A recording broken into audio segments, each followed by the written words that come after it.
hari ini aku akan menceritakan pengalaman yang dialami oleh ayah dari follower aku. Jadi ayahnya yang mengalami ini, Rek. Sebut saja namanya Pak Imron ya. Pak Imron ini pekerjaannya adalah seorang tukang gali kubur. Nah, Pak Imron itu kayak udah siap-siap menyiapkan mental, menyiapkan tenaga fisik kan, karena menggali tanah yang dalam gitu kan. Kenapa aku mengatakan harus menyiapkan mental? Pengalamannya Pak Imron, setiap orang yang meninggal itu tuh case-nya itu berbeda-beda gitu loh. Ada yang kayak meninggal kecelakaan, bundir gitu, dan ada yang meninggal karena sakit aja. Dan kan setiap orang itu punya amal ibadah masing-masing ya. Nah, kalau kebetulan pas yang meninggal itu amal ibadahnya kurang bagus, itu tuh ada aja halangannya ketika menggali tanah kuburannya itu tadi. Nah, jadi kali ini Pak Imron itu mengalami kejadian yang bener-bener dia itu kayak terheran-heran gitu loh. Biasanya Pak Imron itu sebelum ada orang meninggal, malam harinya Pak Imron itu kayak udah dikasih tanda. Di hari itu Pak Imron ini sedang beristirahat di kayak gubuk gitu loh, di sebelah makam tersebut. Nah, Pak Imron ini didatangi salah satu warganya, jadi kayak ya satu kampungnya gitulah.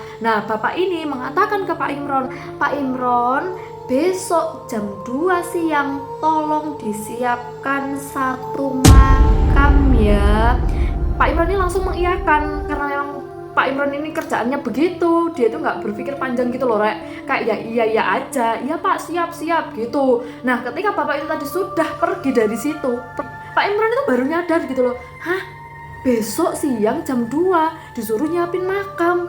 Baru ngeh gitu loh Pak Imron itu tadi. Baru ngeh kalau dia itu diinden makamnya, ngerti nggak sih? Nah, Pak Imron ini nggak ambil pusing dengan pesanan bapak itu tadi. Kayak di keesokan harinya Pak Imron itu kayak kepikiran gitu loh ucapan bapak-bapak yang kemarin itu tadi, tetangganya itu tadi. Pak Imron itu kayak nekat gitu, ya udah sih kusiapkan aja.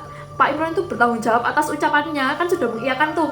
Nah, kalau nggak dipakai ya udah nggak apa-apa gitu kan. Di tengah-tengah Pak Imron menggali lubang makam itu tadi yang dipesan bapak yang kemarin itu tadi, Imron mendengar kabar kalau bapak yang kemarin mendatangi Pak Imron itu meninggal dunia. Dan meninggalnya itu kayak di hari itu juga, di jam itu juga, kayak tepat banget gitu loh. Dan you know what, ternyata tetangganya Pak Imron itu sudah dirawat 3 hari 3 malam di rumah sakit. Jadi ketika Pak Imron mendapatkan info tersebut, jenazahnya itu masih ada di rumah sakit. Pak Imron bener-bener kayak ngekip itu sendirian. Setelah semua prosesi pemakaman dilaksanakan dan 40 hari kemudian Pak Imron baru berani menyampaikan ke keluarga yang meninggal itu tadi, Rek. Dan ternyata, Rek, kakak itu tadi yang meninggal dunia dan menyampaikan pesan ke Pak Imron itu memang kayak mendalami sebuah ilmu gitu loh. Jadi dia itu tahu kapan dia meninggal dan bla bla bla gitulah.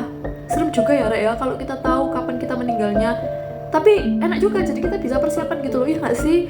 Tapi ya serem juga nggak sih, kayak tetangga-tetangganya ini. Ya ampun. Thank you, see you in the next videos.